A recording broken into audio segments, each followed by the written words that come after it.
What if the loneliest looking person in the room is actually the most psychologically advanced one in it? What if the person eating lunch alone, not texting anyone back, not showing up to the party, is not lost? What if they've just arrived somewhere most people haven't figured out yet? Because here's what nobody talks about. Some people don't have a crowd, not because they've failed at connection, but because they've outgrown the version of connection that most people are still settling for. And that changes everything.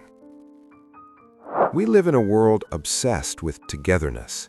Followers, group chats, weekend plans. Social media made it feel like popularity equals worth, like the number of people around you is somehow a measurement of how lovable you are. But what happens when you zoom out?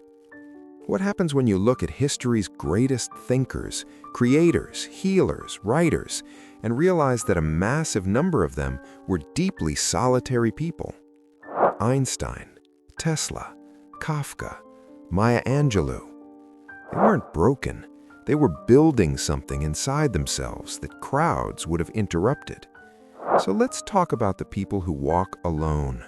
Not because they're damaged, not because they're antisocial, but because something inside them works differently. And honestly, that difference might be their greatest strength. They are internally validated. Most people spend their entire lives chasing external approval. They dress for rooms they haven't walked into yet. They edit their opinions before they even speak them. They shrink themselves at the dinner table just to keep the peace. And they call that friendship. People who don't need a crowd have quietly done one of the hardest things a human being can do. They've built their self-worth from the inside out. They don't need a group to remind them who they are because they already know. Their identity isn't borrowed from other people's opinions. It's built on something more permanent than that. This doesn't make them cold. It actually makes them more honest in every connection they do choose. Because when someone who is internally validated decides to spend time with you, it's not out of loneliness or fear or habit. It's out of genuine choice. And that's a rare thing. Most people are around each other because the silence of being alone scares them. These people have made peace with the silence, and now every connection they form is clean, it's real, it's free of desperation. They'd rather feel whole alone than feel half of themselves with someone else. And that's not sadness, that's standards. They are deep, deep thinkers. Solitude doesn't scare them, it feeds them. While everyone else is filling every quiet moment with noise, scrolling, talking, playing something in the background just to avoid being alone with their own thoughts, these people are sitting in that silence and actually doing something with it. They're the ones journaling before the world wakes up, taking long walks without headphones, staring at the ceiling not because they're depressed, but because they're processing. They think in layers. They ask questions that don't have easy answers. They sit with discomfort instead of running from it. And because of that, they understand themselves on a level that most people never reach. Here's what's interesting psychologically. Researchers have found that people who spend more time in solitary reflection tend to have greater emotional clarity, stronger self-concept, and better long-term decision-making. Because when you stop outsourcing your inner world to other people's noise, you start to hear yourself think clearly, for maybe the first time. These people are not antisocial, they are anti-surface.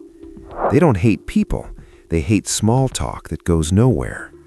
They hate conversations that exist just to fill air. They'd rather have one 3-hour conversation about something real than 100 5-minute conversations about nothing. They crave depth the way other people crave company. And the tragedy isn't that they're alone. The tragedy is how rare it is to find someone who can actually meet them there. They have unbreakable boundaries. Not having friends is not always a story about loss. Sometimes it's a story about survival. These people have often learned the hard way that certain environments, certain groups, certain social circles were slowly chipping away at who they were. And instead of slowly dying inside just to maintain the appearance of belonging, they made a different choice. They walked away. And that takes a kind of courage that is deeply underrated. Strong boundaries look like loneliness from the outside, but from the inside, they feel like freedom. They've detoxed from the drama, the passive aggression, the friendships that were really just alliances built on gossip and shared complaints, the social events that left them more exhausted than fulfilled. They stopped going places that cost them their peace and started protecting their energy like it was something precious, because it is. Understand this: a boundary is not a wall. A boundary is a standard. It says, this is who I am, this is what I value, and I will not abandon either of those things just to be included. And people who live like that, people who protect themselves with that kind of quiet discipline, tend to build lives that actually reflect who they are, rather than performing a version of themselves for an audience that was never really paying attention. They are hyperintuitive.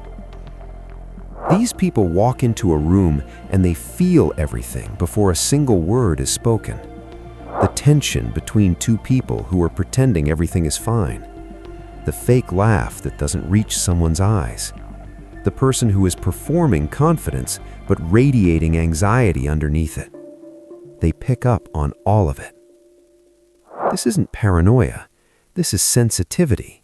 And sensitivity, when it's developed rather than suppressed, becomes one of the most powerful forms of intelligence there is. Psychologists call it high emotional and social attunement, and studies suggest that people who score high in this trait are significantly better at reading interpersonal dynamics, detecting dishonesty, and navigating complex emotional situations. But here's the cost. When you feel everything, crowds become overwhelming. A room full of people isn't just a room full of people to someone like this. It's a room full of energies, tensions, emotions, masks, and unspoken things. And that is exhausting in a way that's genuinely hard to explain to someone who doesn't experience it. So they pull back, not because they dislike people, but because they need to protect themselves from the sheer volume of what they absorb. Being selective about who they're around isn't antisocial behavior. It's self-preservation, and it's wisdom. They refuse to be anyone other than themselves. This one is quieter than the others, but it might be the most important. A lot of friendships, more than we like to admit, are built on a kind of low-grade performance. You laugh at the things you're supposed to laugh at. You agree with the group. You tone down the parts of yourself that might make other people uncomfortable. You become a slightly edited version of who you really are so that the relationship can continue without friction. People who walk alone have often tried that, and they couldn't sustain it. Not because they're difficult, but because they are too aware of themselves to keep pretending. They know exactly when they're dimming their light for someone else's comfort. And at some point, they decided that authenticity mattered more than approval. That being genuinely alone was better than being surrounded by people while feeling completely invisible inside a crowd. This kind of radical self-honesty is rare, and it comes at a social cost. But it also comes with something that most people spend their entire lives searching for: a relationship with yourself that is solid, unshakable, and completely your own. They are comfortable with uncertainty. Here's something nobody talks about enough.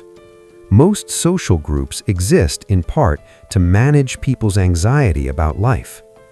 The group gives you a script, a role, a set of shared beliefs about how things work and what things mean.